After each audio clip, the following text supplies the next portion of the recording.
नमस्कार दोस्तों, आज मैं आपको साल की सबसे बड़ी तीज माता की कहानी सुनाने जा रही हूँ। प्रेम से बोले तीज माता की जय हो। एक समय की बात है, एक नगर में एक राजा और एक रानी रहते थे। उनका एक ही पुत्र था। रानी बड़ी ही धार्मिक प्रवृत्ति की महिला थी और राजकुमार जो बड़ी मन्नतों के बाद पैदा हुआ था, तो राजा और रानी उसे बहुत लाड से पालते थे। अब धीरे धीरे राजकुमार बड़ा हो गया। राजा और रानी को उसके शादी की चिंता सताने लगी। अब उन्होंने एक योग्य लड़की देखकर राजकुमार का विवाह करा दिया।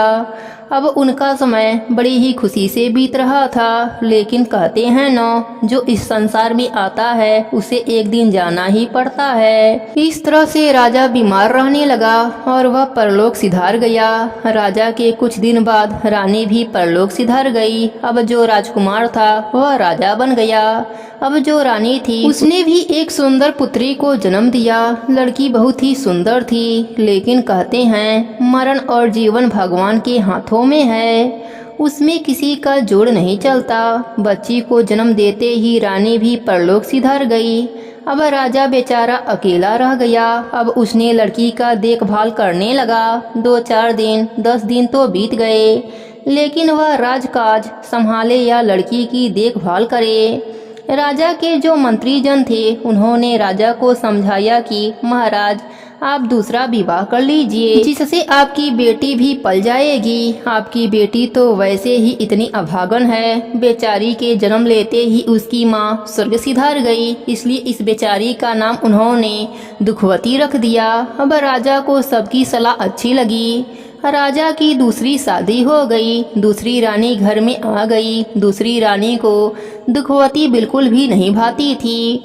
वह उससे बहुत चिढ़ती थी। दुखवती अभी बहुत छोटी थी। उसे वह भूखा रखती, वह रोती रहती, लेकिन उस पर कोई भी ध्यान नहीं देती। जब राजा आ जाता तो उसके सामने छोटी बच्ची का देखभाल करने का दिखावा करती। राजा समझता कि मेरी बेटी की अच्छे से देखभाल हो रहा है। धीरे धीरे दुखवती 1 साल की हो गई। राजा के घर में एक और पुत्री का जन्म हुआ। उसके आने से पूरे नगर में मिठाइयाँ बटी, नाच गाना हुआ और उस लड़की का नाम सुखवती रखा गया। सबने कहा कि उसके आने से घर में खुशियों का माहौल हो गया है। राजा की 2 बेटियां हो गईं। दोनों में 1 साल का अंतर था। अब धीरे धीरे लड़कियां थोड़ी बड़ी हो गईं। जो रानी थी वह अपने बेटी को बहुत प्यार करती थी। उसका बचा खुचा जो बासी भोजन होता उसे वह दुखवती को दे देती थी। दुखवती बहुत ही होनहार लड़की थी। वह बहुत पूजा पाठ करती थी। जहाँ भी नगर में पूजा पाठ होता वह वहाँ पर चली जाती थी। उससे उसको बहुत मार पड़ती थी, साथ ही डांट भी खानी पड़ती थी, लेकिन उसका मन पूजा पाठ में बहुत लगता था। रानी को इस बात से बहुत जलन होती थी कि यह तो बहुत ही पूजा पाठ करती है, क्योंकि दुखवती जो थी वह सुखवती से ज्यादा सुंदर भी थी। उस चीज का भी रानी को बहुत जलन होता था। अब रानी की बेटी सुखवती विद्यालय में पढ़ने के लिए जाने लगी, लेकिन जो दुखवती थी वह घर पर रहती थी, उसको पढ़ने के लिए नहीं जाने देती थी। जब राजा कहता कि इसको भी विद्यालय में पढ़ने के लिए जाने दो, तो रानी कहती कि मेरी तबीयत खराब रहती है, यह तो बड़ी है, थोड़ा हाथ बटाएगी तो मेरा भी काम हो जाएगा। राजा के जाने के बाद वह दुखवती से घर का सारा काम कराती, उसे तरह तरह से दंड देती, उसको हर तरह से दुख प्रदान करती थी। अब धीरे धीरे दोनों कन्याएं बड़ी होने लगीं और विवाह योग्य हो गईं। अब राजा भी जान चुका था कि रानी दुखवती को बिल्कुल भी पसंद नहीं करती है, उसके साथ सौतेला व्यवहार करती है। अब रानी ने कहा कि दुखवती की शादी करा दो, जिससे कि हमें इससे छुटकारा मिल जाए। राजा ने कहा ठीक है, शादी लायक तो मेरी बेटी हो ही गई है, लेकिन उचित वर देखकर ही शादी कराऊंगा। सही लड़का मुझे मिलने दो। इस पर रानी अनशन लेकर बैठ गई और सोचने लगी, दुखवती के जीवन में सुख नहीं होने चाहिए। यह सोचकर राजा से जिद कर लिया कि या तो इस लड़की का विवाह किसी गरीब घर में करा दो, नहीं तो मैं जहर खाकर अपनी जान दे दूंगी। अब राजा एक रानी को खो चुका था, वह दूसरी रानी को खोना नहीं चाहता था, इसलिए वह बहुत डर गया और उसने दुखवती का विवाह भिखमंगा से करा दिया। उसके साथ विदा होकर दुखवती अपने ससुराल आ गई। उधर जो उसकी अपनी बेटी थी सुखवती, वह भी विवाह योग्य हो गई थी। रानी ने राजा से कहा कि इसकी शादी नगर के सबसे ऊंचे खानदान में होनी चाहिए। राजा ने उस नगर के सबसे अमीर जो घराना था उसमें सुखवती की शादी करा दी। दोनों बहनें एक ही नगर में रहती थीं, एक नगर के सबसे अमीर खानदान में और एक बेचारी भिखमंगे के घर में। उसके घर में 2 वक्त का खाना भी नहीं रहता और हाथ पैर से उसका पति लाचार भी था। ऊपर से शराब पीता था जो कि वह बीमार रहता था। अब दुखवती के दुखों के दिन शुरू हो गए। लोग उसे दुखिया के नाम से भी पुकारने लगे कि बेचारी ने जब से जन्म लिया है तब से दुखी दुख देख रही है। अब बेचारी दूसरे के घरों में चौका बर्तन करती क्योंकि उसका एक बेटा भी हो गया था और उसका पालन पोषण करना भी था। अब बेचारी दूसरे के घरों में काम करके गुजारा करती थी। एक दिन सुखवती ने सोचा कि चलकर देखूं तो सही दुखवती के क्या हालचाल हैं, क्योंकि अब उसका नाम दुखिया हो गया था। सुखवती सोचने लगी क्यों ना इससे अपने घर का सारा काम कराया जाए, फ्री में नौकरानी मिल जाएगी। वह उससे कहने लगी, बहन मेरे से तेरी हालत देखी नहीं जा, इसलिए मैं तेरे घर पर आई हूँ। एक काम कर, तू मेरे घर काम करने आ जाया कर, उसके बदले मैं तुम्हें खाना दे दिया करूँगी। इस पर दुखनी कहने लगी, ठीक है बहन, मैं औरों के घर पर भी झाड़ू पोछा का काम करती हूँ, उनका बासी बचा खुचा लाती हूँ, उसे ही हम खाते हैं, उसी से हमारा गुजारा चलता है। अब ऐसी बात है तो मैं तुम्हारे घर पर भी काम कर लिया करूँगी। अब दुखवती अगले दिन से सुखवती के घर जाने लगी। अब उसके घर का सारा काम करती, लेकिन जो सुखवती थी वह रात का जो बासी भोजन होता वह दुखवती को दे देती, लेकिन दुखवती बेचारी कुछ नहीं बोलती और चुपचाप लेकर आ जाती। ऐसे ही दिन बीतने लगे। एक बार तीज का त्योहार आया। बच्चा देखा आस पड़ोस में पकवान बन रहे हैं तो उसकी इच्छा भी पकवान खाने की हुई तो वह अपनी माँ से कहने लगा, माँ मुझे भी पकवान खाना है। उसकी माँ कहने लगी, बेटा मैं कहाँ से तेरे लिए पकवान लाऊंगी, हम तो किस्मत के मारे हैं, जैसे भगवान की इच्छा है वैसा ही जीवन जी रहे हैं, कभी पकवान खाने लायक बनाएंगे तो मैं तुम्हें जरूर खिलाऊंगी। उस पर उसका बेटा कहने लगा, माँ तुम मौसी के घर जाना और उनसे कहना कि या तो बना बनाया पकवान दे दें या मेरे बेटे के लिए थोड़ा सा सूखा आटा दे दें ताकि मैं घर जाकर अपने बेटे के लिए पकवान बना सकूं। उसकी भोली बातों को सुनकर दुखवती को रोना आ गया। वह बोली, ठीक है बेटा। अब वह अपने बहन के घर गई। बहन के घर जाकर बोली, बहन मैंने सारा काम कर दिया है, कल तीज का त्योहार है इसलिए मेरे आस पड़ोस में पकवान बन रहा है, मेरे बेटे को भी मन कर दिया है पकवान खाने के लिए, इसलिए तुम या तो थोड़ा सा पकवान दे दो या फिर थोड़ा सा सूखा आटा दे दो। और हाँ, मैं कल तीज का व्रत करूंगी इसलिए पूजन की सामग्री भी दे देना, थोड़ा ही देना, मैं काम चला लूंगी। इतना ही कहना था कि सुखवती झाड़ू उठाई और दुखवती की पिटाई करना चालू कर दिया और उसे मारते मारते घर के बाहर तक ले गई। अब वह रोती हुई, आज उसे बासी खाना भी नहीं मिला था। वह रोती हुई अपने घर पर आ गई। घर के नाम पर टूटी फूटी झोपड़ी थी, उसी में आकर वह रोने लगी। उसका बेटा बोला, माँ आज तो मौसी ने पकवान दिए होंगे। वह अपने बेटे को गले से लगाकर जोर जोर से रोने लगी। उसका बेटा बोला, माँ मुझे कोई पकवान नहीं खाना है, तुम आराम करो। दोनों माँ बेटे भगवान का नाम लेकर भूखे प्यासे ही सो गए। अगले दिन उठी तो उसकी ममता तड़प उठी। उसने सोचा, आज से मैं बहन के घर काम करने नहीं जाऊंगी, अब मैं जंगल में जाऊंगी, जंगल से लकड़ियां लाकर बेचूंगी, उससे मेरे घर का गुजारा होगा। यह सोचकर वह जंगल में चली गई और तीज माता का नाम लेकर चल दिया। वह उस दिन तीज का व्रत भी रखी थी। उसने सोचा, सुख दुख तो जीवन का आधार है, यह तो जीवन में लगे रहते हैं, लेकिन मुझे हिम्मत नहीं हारनी चाहिए। वह अपने मन में सोचती है कि लकड़ियां बेचकर पूजन की सामग्री भी खरीद लूंगी और जो बचेगा पैसा उनसे खाने की चीजें ले लूंगी। यह सोचते हुए वह जंगल में प्रवेश करती है। जैसे ही वह जंगल की अंदर जाती है तभी उसने देखा कि एक गाय बियाने वाली थी। उसको प्रसव पीड़ा हो रहा था। गाय ने कहा, बहन तुम मेरी मदद कर दो, मुझे बहुत पीड़ा हो रही है।